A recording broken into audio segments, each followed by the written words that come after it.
I'm not sure that it's well understood, though. I think a lot of people assume that the more you suffer, the holier you are, or if you're not suffering enough, then you have to cause yourself some suffering in order to feel closer to God. And I think those are kind of like poor interpretations of the nature of suffering. I don't really know what to say to that, except that I don't think it's healthy to look for suffering. I don't think it's healthy to go out and look for ways to make your life harder. But then when it comes to that subject, there are people that voluntarily do that, like ascetics or hermits. Yeah, and that's interesting, and obviously I think about being a monk, I think about that stuff a lot, and I talk to the monks about this topic a lot because different like epochs in the church either heighten or loosen this relationship with suffering and the approach to it, So like in the early church, maybe there were a lot of people that, in my opinion, probably overdid it a bit, I think one of the bad ways to do it is to, kind of like, as you said, go out and look for it, or chasing suffering. I don't think the church actually approves of that mentality generally, in the sense that that kind of mentality has been condemned. Like in, about the Albigensian heresy? No. St. Dominic, he started the Dominican order as an order of preachers, basically in order to preach the true faith and against this kind of popular heresy that was going on at the time, the Albigensians. And these were many things, but they had this practice of the Christian faith where they would fast so strictly, sometimes they would actually die. But that was their mentality, that holiness is in beating the body so severely, out of love for God. Well, it's a radical form of the understanding of whether it's fasting or asceticism or suffering in general. I don't see how that would be appropriate, and especially because the church has condemned that kind of mentality. So you're saying the church condemns that kind of mentality, and there's even a heresy involved with it. Now, let's say you're not someone who's subscribing to the church or what it has said historically. Let's say you're an outsider observing people that do this. If you go far enough with it, not that far even, if you just meet certain DSM criteria, this is going to be something that's labeled as unhealthy by psychology. When you talk about things like people that in a disordered way, enjoy getting hurt or enjoy suffering or enjoy some kind of pain. There's a diagnosis for that kind of thing. So it's not even just the church that will condemn that based on spiritual grounds. Let's say it's also a common human standard to not go that far with how you treat your body. It shows that there's something wrong with your thought, something wrong with your perception. Yeah, because at the end of the day, like, we're not made for pain, it's a weird concept to think that it's a good thing for us to enjoy something that is painful because it's contrary to our nature. Yeah. So we're not supposed to enjoy things that are contrary to our nature. Now, we happen to live in a fallen world where pain is a reality, because of, it's the result of sin and whatever else, evil, but we're not really supposed to enjoy it. Yeah. That's a weird thing. That's just a weird psychology or a weird spirituality, a weird relationship with suffering. Yeah. I think there's some higher principle that suffering is a tool of. So on one hand, you can establish that it's unhealthy and disordered, irregular to go and look for suffering and to think that more suffering means more holiness. Okay. So let's say you are going about life, no matter who you are, clergyman, layperson, and now suffering has arrived at your front door. What do you do about it? That's the thing. So that's the question that you come to at the end of the day. I'm sure the gospel has things to say.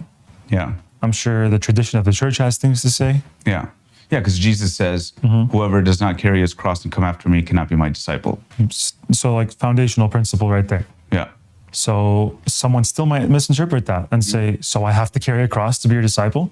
Yeah, exactly. My way of looking at it, and I could be wrong or even incomplete, okay? But my way of thinking about it, I'm very passive about this. I'm not going to lie. Okay. So I think that you just live life and suffering is going to come your way no matter what. We live in a fallen world.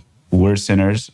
My sins are going to be a point of my own suffering. I'm going to cause suffering to myself by my sins. Other people's sins are going to cause me a lot of pain and suffering.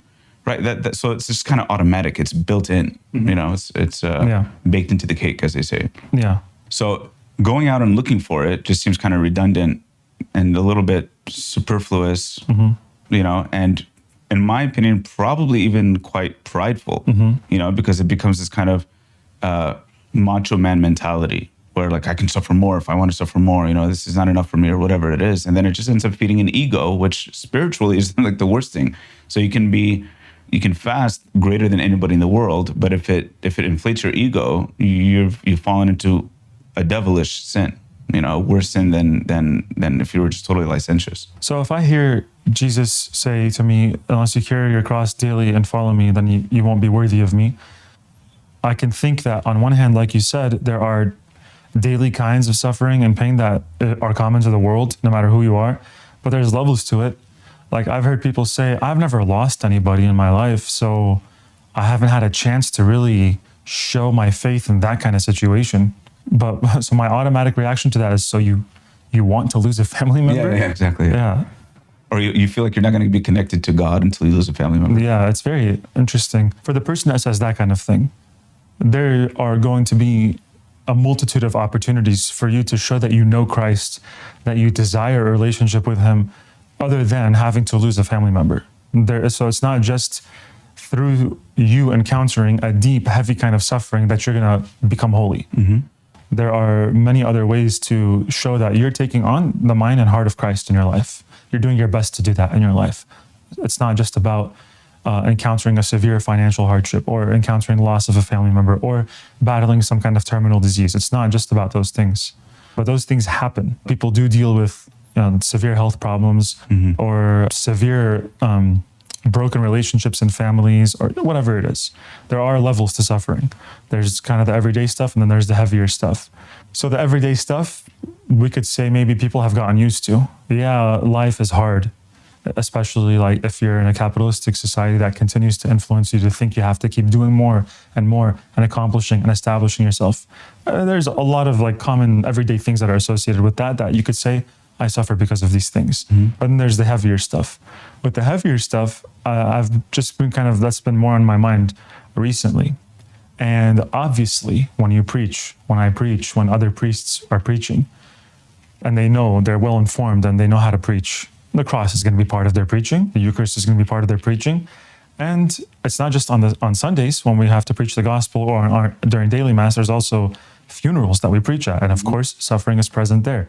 Whether it's in mass, especially when it's at a funeral, we will say at some point, you're not alone. God is there. He's present in the midst of the suffering.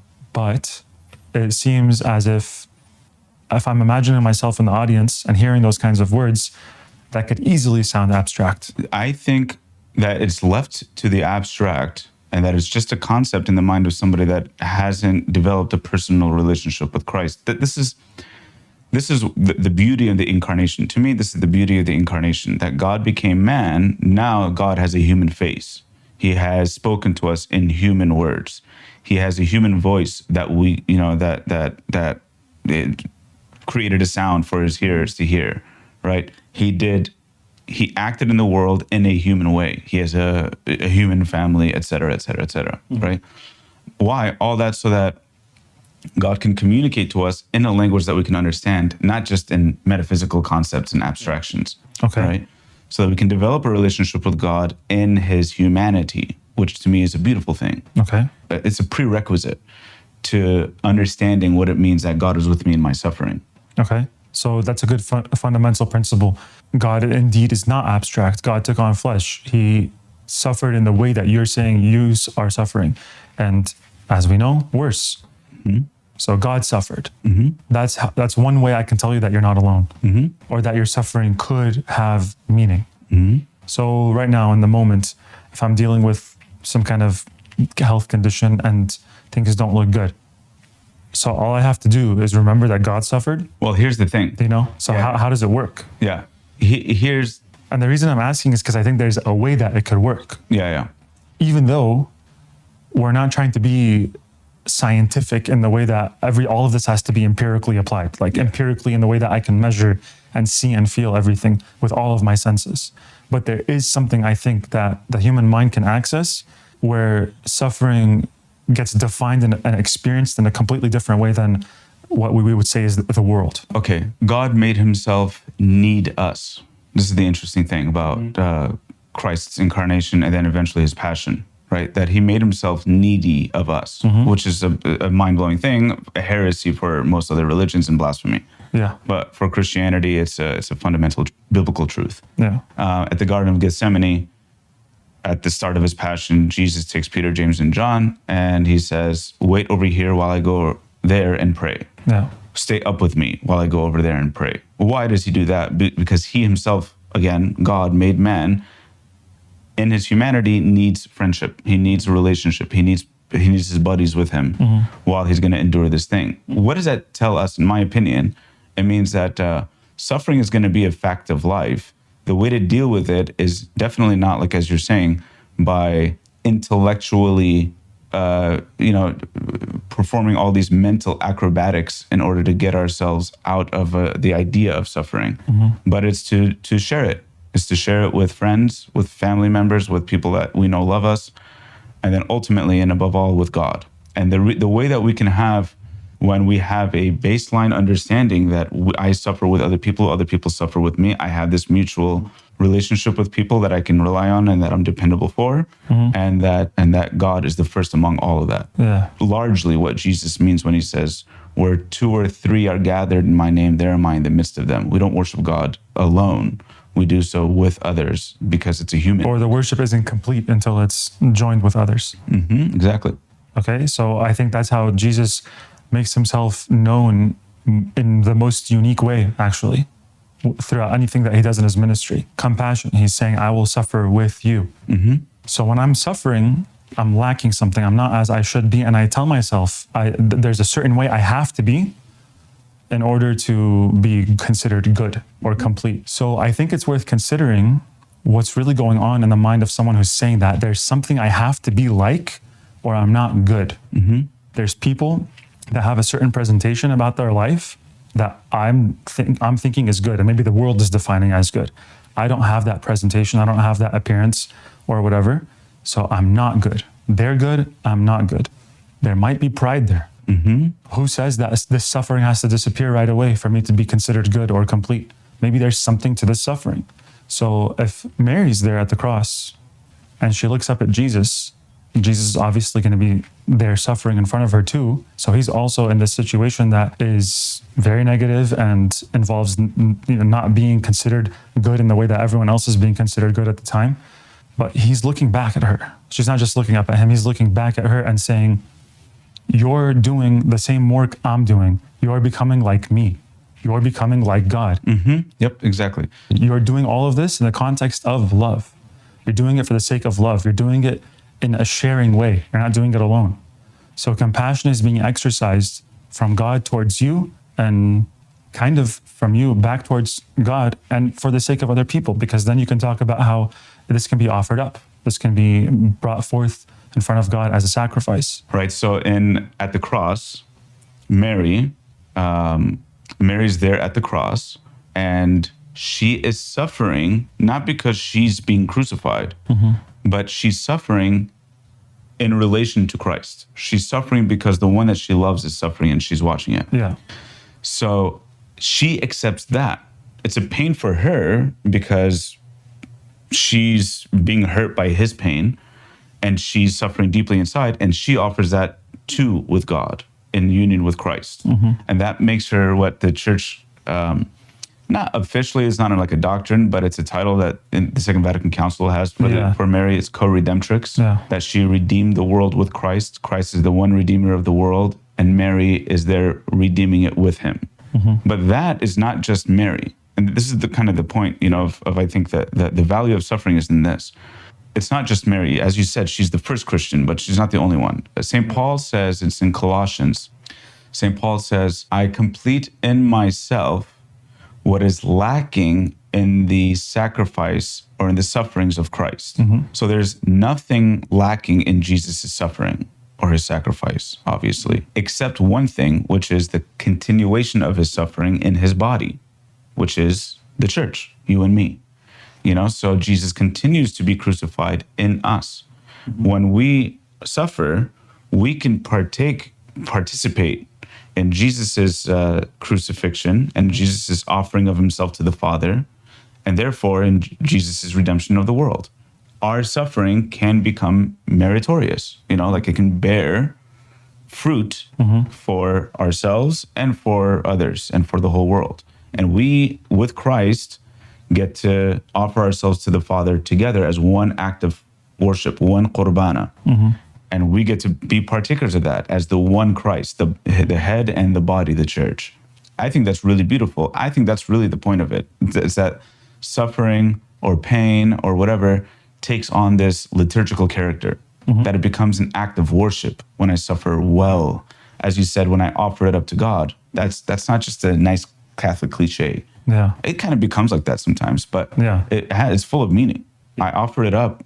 I take it to the altar. Yeah. Now, offer it up is a phrase that everyone replies with, or not everyone, but many people will reply with when you're going through something. Yeah, just offer it up. Yeah. But there's a lot behind that. Yeah. What part of this does God want me to offer up, and for what reason? Like, what part is this going to play in my own life or in the lives of these people or in my ministry or anything? Because nothing is accidental. The worst thing about suffering, when we encounter it, the worst thing that we do or that we can do is, remove it from its context, which is the providence and the will of God for some reason beyond itself, and a good reason.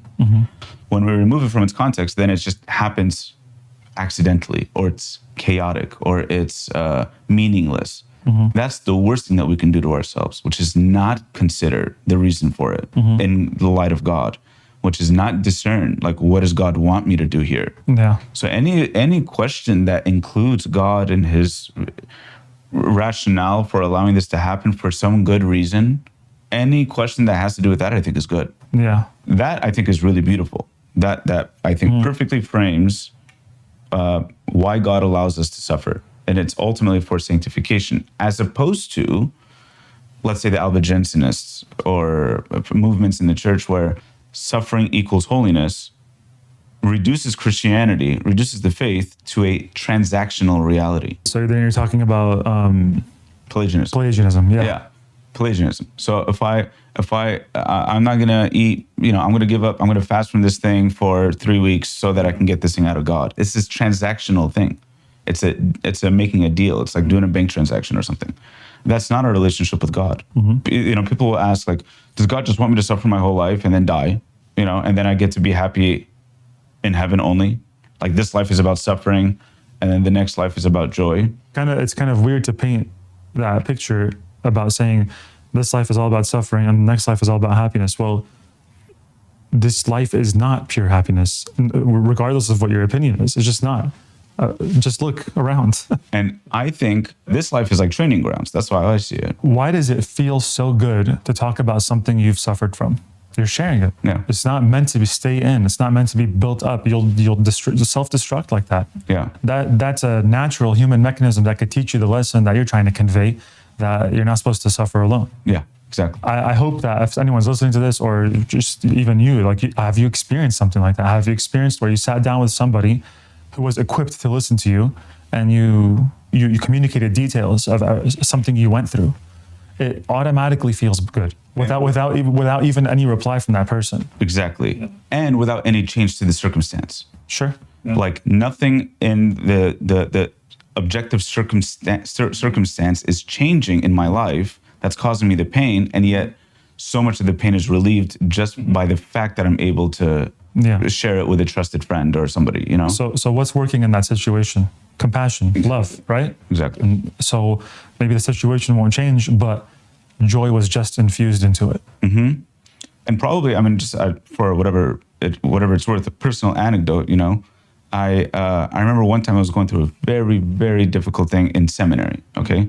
And I went to the chapel and I prayed a rosary. I prayed the sorrowful mysteries, but I did it in a way, it took me almost an hour to pray this rosary, because I did like a full scriptural rosary where I would read the biblical passage for each of the mysteries. So the agony in the garden, I read the whole passage from the Gospel of Matthew, waited, meditated on it, then said the Our Father and 10 Hail Marys. And I did that for every one of the mysteries of the sorrowful mysteries the rosary. And as a way of understanding Christ's suffering, seeing my suffering in light of his and in union with his. And again, none of the circumstances changed. None of the circumstances changed that was causing me pain. But there was this amazing, not just relief, but actually this joy. There was this joy of the fact that I get to suffer with him. That was amazing. That's, in my opinion, Jesus having compassion on me.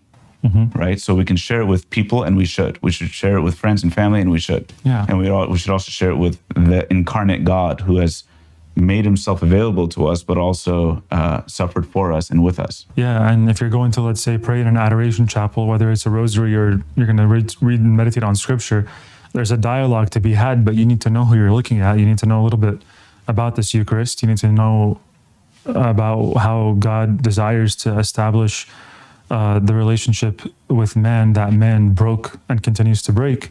So there's a dialogue to be had there, but you need to be a willing participant in the dialogue. Yes. But let me ask you this. Okay. When we encounter suffering, something bad happens in our life, it's really hard. There's a lot of anxiety in like approaching it. It's extreme difficulties. People go through that. We all go through that. We will all have to go through that. It's part of the training grounds of this life, right? It's the school of this life, so that we learn how to love in the Christian manner, which is self-sacrificial. And that's where we find our joy. So where does hope play in? Because I think today we're in a dark place, I believe. We're truly in a dark place, whether it's society, it's politics, it's culture, it's in religion, it's in our communities, in our personal lives, whatever it is. There is a malaise about the culture today, And even though we have abundant wealth and great luxuries and a lot of comfort, the pain that we endure are often sometimes greater than what people before have in different manners, of course, The rich man and Lazarus kind of comes to mind, and that parable is there to teach multiple things, but among those things is this opportunity that this rich man has to look with compassion upon Lazarus and doesn't. So his idea of what's good is kind of being painted for us in that parable. He is feasting sumptuously every day. He's making sure he's clothed with fine linens and what society would consider to be rich and fitting of a man of high status. This is not really where the good is contained. The good, it would be contained in extending of yourself, making an offering of yourself towards someone who needs that extension of the good. And so this man has a false idea of what's good, among many other things. So that's one thing. I would add something to that. I think that's totally right. I would add something to it, which is like, okay, the rich man and Lazarus, or any situation, where we see somebody in a poorer situation than us, not just materially, but in any form, somebody that's suffering. There's a multitude of different things where you can. Yeah, I mean, when someone's really going through a hard time, I think a lot of us are kind of repulsed by it. Like we feel awkward. We don't know what to do for this person. I don't want to put myself out there. I kind of leave them alone, let them just kind of figure it out. But we try to evade the situation. There's a reason, I think, we're trying to evade the situation. And among, I'm sure, a plethora of other reasons, I think one of the main ones really is, human beings have this funny tendency to see each other through the eyes of other people as well, right? That's what reputation kind of means. But we see ourselves in this person, and we despise suffering. We despise pain. We despise our own interior battles. And sometimes we see that in other people and we want to avoid it. We can kind of pick and choose who we have compassion on, because it's easier for us to have compassion on some people than others, because maybe it hits us to the core in some manner that shames us. Yeah, I think that's valid to say. There's also something maybe that could be said that's commonly said, to put yourself in someone else's shoes. So let's say there's a situation, someone's going through something. I could do something to help, even if it's just listening to what they have to say. But like you're saying, I might be turned off by how that situation looks or by that person and what I think of them. But if I'm really properly putting myself in their shoes and trying to think how I might feel if I'm going through those things, maybe I'm going to start feeling with that person. Literally, that's the incarnation. Literally. When you think of how different your culture, your society, your community would be if you did do that, if you did put yourself in everybody's shoes before you took an action or made a decision, it'd be quite different. Even though, like I said, it's going to be hard to perfect that in this lifetime. Yeah, but I think that's like that is the exercise of this life. It's getting good at that. Yeah. Right. And I think ultimately that's the purpose of suffering. God allows us to suffer. He's not happy when we suffer in our suffering, you know. Yeah. He allows it to happen because there's a purpose for it. It's training. It's a practice, you know. We're learning how to love. Yeah. That's what that is. So, okay, final like pieces of advice. What pieces of advice would you give to people to learn compassion, learn how to suffer well, see it in light of all these things that we're talking about? Looking at the big picture is always a good idea. If I'm encountering suffering, is that really the end of my life? Is that really the end of my story? Most of the time, I don't think it is. So maybe then let's make it something medicinal. Let's make it something transformative. And then when you're looking at the opportunity to show compassion, even though it's inconvenient or unpleasant, just think of the weight of that, of going the other way, of not helping.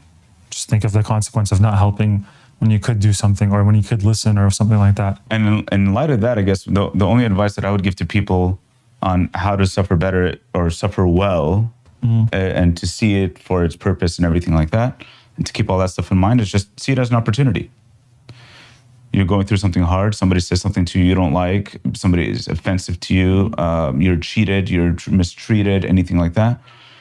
It's an opportunity. It's all within the purview of God. God knows what's going on. He's very close to us. He endured it for us. He's inviting you to share in it. See it as an opportunity to, be a part of this qurbana, be a part of this offering to God, and offer it up for somebody. Think of somebody that you can offer it up for, and do that. I think that's a really healthy way of doing it. Yeah, life is still good. Life is great. We don't have to wait. We don't have to wait till we die to rejoice in God. It happens through the difficulties of this life, not by getting around it, circumventing it, or like finishing with the job and then through, not around. Yeah, exactly. If you want to put that like on a poster, I guess you can do that. A short piece of advice. Go through, not around. Yeah.